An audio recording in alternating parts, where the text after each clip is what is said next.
दिख रहा है? तो आज हम पिछली क्लास में हमने क्वेश्चन नंबर 2 मतलब एक्सरसाइज 3.1 में क्वेश्चन नंबर 2 को हल किए थे। आज क्वेश्चन नंबर 3 को पढ़ेंगे। कौन सा क्वेश्चन है? 3। इसमें कह रहा है the cost of 2 kg of apples and 1 kg of grapes on a day was found to be 160 rupees. After M1, the cost of 4 kg apples and 2 kg of grapes is 300 rupees. Represent the situation algebraic and geometric. समझ पाए? क्या दिखाना है? Situation को algebraic और geometric, मतलब इसको हमें एल्जेब्रिक बीजगणितीय रूप में लिखना है और ज्योमेट्री मतलब ग्राफिकली दिखाना है। तो इसमें क्वेश्चन ये कह रहा है कि द कॉस्ट ऑफ 2 kg मतलब 2 kg की कॉस्ट कितनी है? 2 kg एप्पल्स और 1 kg ग्रेप्स की कॉस्ट कितनी है? 160 रुपीज़। और 1 month after the cost of 4 kg apples मतलब 4 kg एप्पल्स और 2 kg ग्रेप्स की जो कॉस्ट है कितनी हो गई? 300 रुपीज़। तो हमें यहाँ पे इसको पहले हम दिखाएंगे एल्जेब्रिक रिप्रेजेंटेशन। एल्जेब्रिक रिप्रेजेंटेशन यहाँ पे लेट करेंगे, let the cost of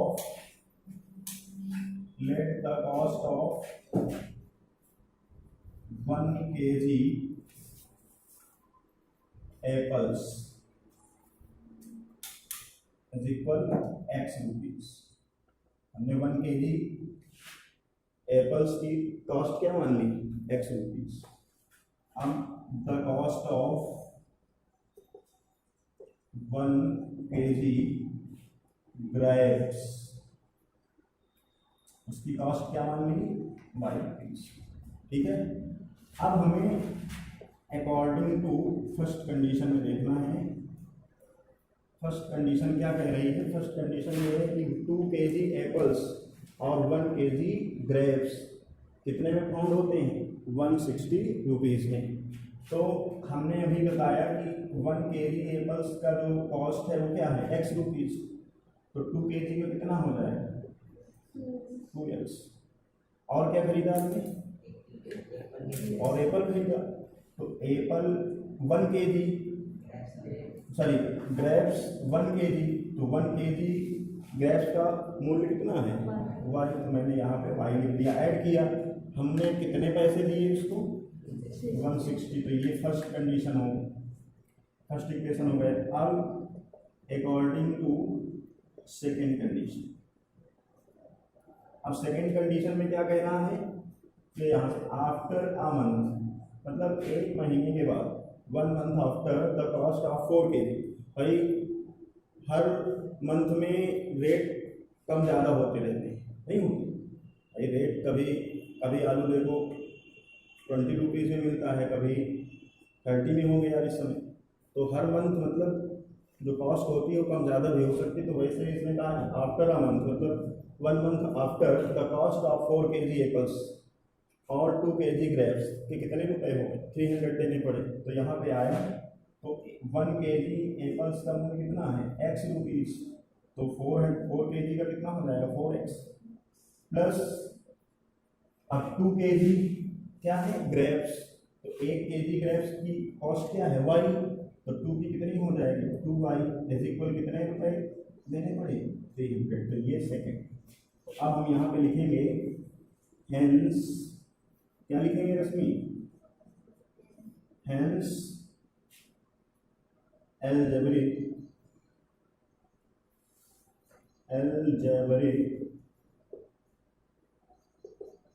situation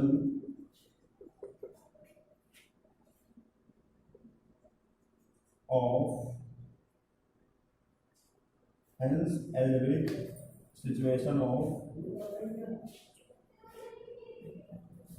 algebraic representation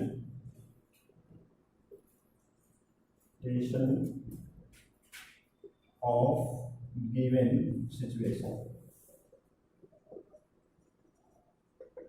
ये तो अब हम इन दोनों इक्वेशन को यहाँ पे लिखते हैं 160 और 4x plus 2y is equal 300।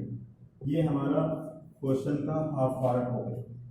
इसमें एल्जेब्रिक हो गया। अब हमको ग्राफिकली दिखाना है, तो ग्राफिकली के लिए हमें ध्यान देना है। अब हमको इस क्वेश्चन को साफ करना पड़ेगा। आप लोग इतना नोट कर लीजिए, ठीक है? समझ आया कि नहीं इतनी? अब हमको ग्राफ बनाना, तो हम सबसे पहले इस इक्वेशन का फर्स्ट इक्वेशन का ग्राफ बनाएंगे। फर्स्ट इक्वेशन को क्या करेंगे, देखेंगे क्या लिखेंगे। यहाँ ब्लैक पेन से लिखना है graph of 2x plus y is equal 160। समझ रहे? इसको जूम कर देना है।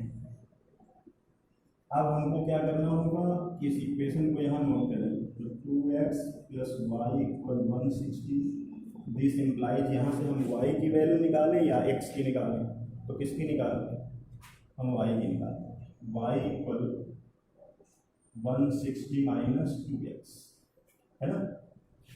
तो ये y की वैल्यू निकल गई। अब यहाँ पर 10 टेबल फॉर इक्वेशन फर्स्ट, इसकी टेबल बनाएंगे। अब टेबल में देखो, अब टेबल बनाने के लिए यहाँ x लिखा, यहाँ y। अब x की वैल्यू क्या रख दें कि यहाँ पे मतलब हमको ज़्यादा बड़ा मान भी नहीं रखना कि ग्राफ बहुत बड़ा बनाना पड़े, इसलिए हम यहाँ पर अगर x की जगह रख दें क्या 50, क्या रख दें 50, या 0 रख सकते हैं। अगर जीरो रख दोगे तो 160 आ जाएगा, थोड़ा और बड़ा होना पड़ेगा। तो 50 रख दो, तो जब 50 रखोगे तो ये कितना हो जाएगा, y इक्वल 160, ये रफली सॉल्व भी कर सकते हैं। तो 160 माइनस 100, तो 60 आया, क्यों 60 आया, तो 60 यहाँ लिख दिए। अब इसके बाद हम x की जगह क्या रखते हैं, दोबारा 80 रख सकते हैं। x की जगह हम 80 रख सकते हैं। चलो 60 रख देते हैं, अगर बहुत पास में पॉइंट आ जाए तो 80 रख दो।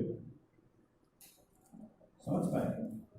80 रख दो, तो 80 जब रखोगे तो ये क्या हो जाएगा, देखो y इक्वल 160 माइनस 2 इंटू 80, तो 160 माइनस 160, तो ये क्या हो गया जी, यहाँ पे आया जी। यहाँ लिखेंगे नाउ plot the points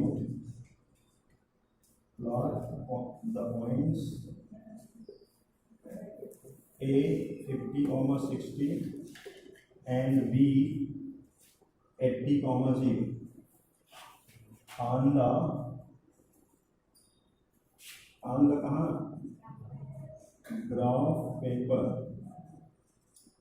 ठीक है, and join AB, extend it both ways। Okay, अब हमें किसका ग्राफ बनाना होगा, सेकेंड इक्वेशन। फिर यहाँ लिखेंगे graph of 4x plus 2y is equal 3, है ना? अब हम यहाँ से इसको ये लिख दिए। फिर इसके बाद हमको क्या करना है कि मुझे इससे y या x का मान निकालना पड़ेगा। क्या निकालना पड़ेगा, y या x का मान। तो किसका निकाल लिया जाए, y का निकाल लेते हैं। 4x plus 2y is equal 300। अब हम इसको उधर भेजेंगे, 2y इक्वल क्या आया 300 माइनस 4x, तो y इज इक्वल क्या आया 300 माइनस 4x अपॉन 2, ठीक है।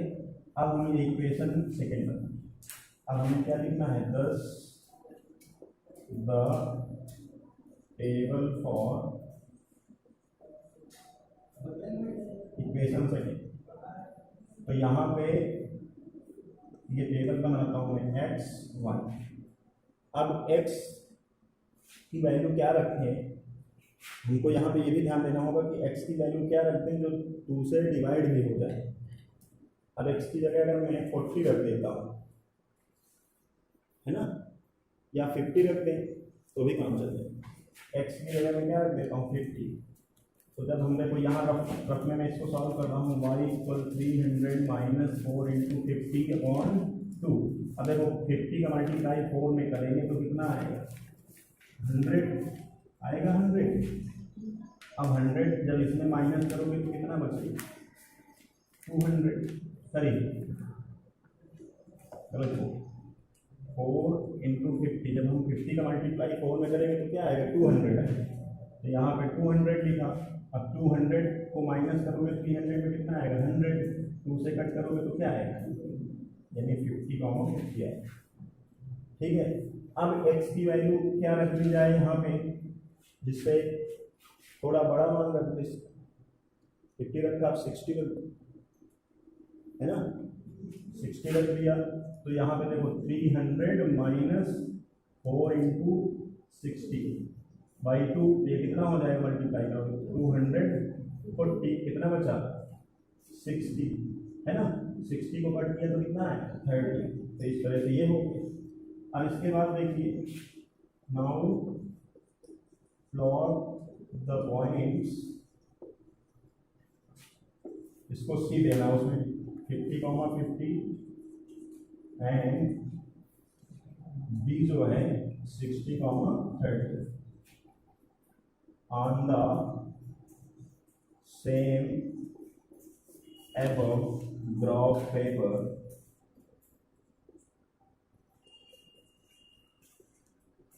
and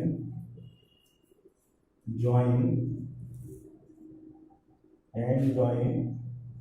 CD, we get graph line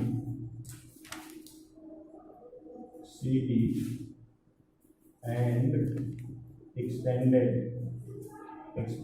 it both ways. Okay, ये हो गया। तो हम टेबल तो इस तरह से बना लेंगे। अब हम ग्राफ बनाना आपको बताते हैं। इसको मुझे रफ करना पड़ेगा भाई, दूसरे पेज पे जाना पड़ेगा। अब मैं ये टेबल नोट कर लेता हूँ, क्योंकि मैं जब रफ करूँगा तो मैं देख नहीं पाऊँगा कहाँ से लिखना है। ओके, ये x y 50 60 80 0, ये फर्स्ट के लिए। और सेकेंड टेबल जो है हमारी, वो सेकेंड टेबल क्या है 50 50 60 30। ओके, अब हम ग्राफ बनाते हैं, इसको रफ कर देते हैं।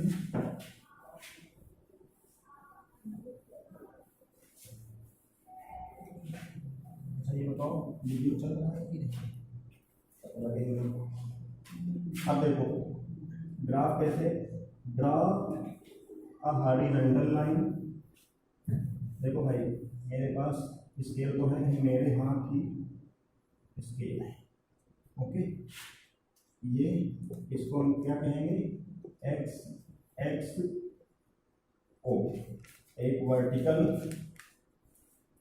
लाइन वाई और वाई एक्स। ठीक है। अब हम देख रहे हैं कि यहाँ मैक्सिमम जो नंबर है वो 80, तो यहाँ पे 10 10 करेंगे, 10 20 30 40 50 60 70 80। ओके, अब -10 -20 -30 -40 -50 -60, इधर माइनस में कोई है नहीं। 10 20 30 40 50 60 70 80, -10 -20 -30 -40 -50 -60 -70 और -80। ओके, अब हम now plot the point A क्या है 50, ये पॉइंट का 50, 60। तो ये जो होता है ये कोऑर्डिनेट कहाँ जाएगा एक्स एक्सिस एब्सिसा में। तो एब्सिसा ये होता है, 50 कहाँ से, तो ये है। अब ऑर्डिनेट 60, ऑर्डिनेट मतलब ये वाई एक्सिस में, तो 60 ये है, तो इस 50 के ऊपर और इस 60 के सामने यहाँ पे आया। इसको देखा जाए तो ये ये पॉइंट यहाँ पे प्लॉट हो, इसको मैं ए कहूँगा 50, 60। ओके, अब दूसरा पॉइंट है 80, 0। तो 80 ये है, 80 अब आड इमेज जो है उसको 0 है, 80, 0 ये आपका बी हो गया 80, 0। अब हम ज्वाइन ए बी स्केल उठाएंगे, इसको ज्वाइन करें, ज्वाइन करके बस नहीं काम चले। देखो मेरे पास स्केल नहीं है, लाइन टेढ़ी हो जाए तो माप जरूर करिएगा, टेढ़ी पक्का होगी, है ना। ये ए बी हो गया, बोथ वेज मैंने इसको एक्सटेंड किया। और इसका जो इक्वेशन था फर्स्ट बताओ क्या था, फर्स्ट इक्वेशन क्या है था, एक मिनट, 2x प्लस, इसको मैं यहाँ पे लिख दूंगा 2x प्लस वाई इक्वल 160, ठीक है। इसी लाइन के यहाँ ऐसे लिखना, मुझसे बन नहीं रहा है। अब देखो दूसरे 50, 50 तो 50 दूसरे के लिए ये सी पॉइंट जो है 50, 50 है, तो 50, 50 को हम उसमें कैसे लिखेंगे, तो 50 इसमें यहाँ तक 50 गए, अब 50 ऊपर भी गए, तो 50 ये है और 50 ये है, ठीक है। तो 50, ये आपका सी पॉइंट आया 50, 50। ओके, अब सी पॉइंट ये आ गया, डी पॉइंट क्या है 60, 30, तो 60 ये है, एक्स एक्सिस में डी पॉइंट जो है वो 60, 30, इसको बाद में, अब 60 क्या है यहाँ 60 एक्स एक्सिस में 60 है और वाई एक्सिस में 30, तो इसके ऊपर बढ़ा दो ऐसे, इसके सामने ऐसे जाओ, तो जो पॉइंट आएगा वो लगभग यहाँ पे कहीं आएगा, ये है ना। तो ये पॉइंट आपका हो गया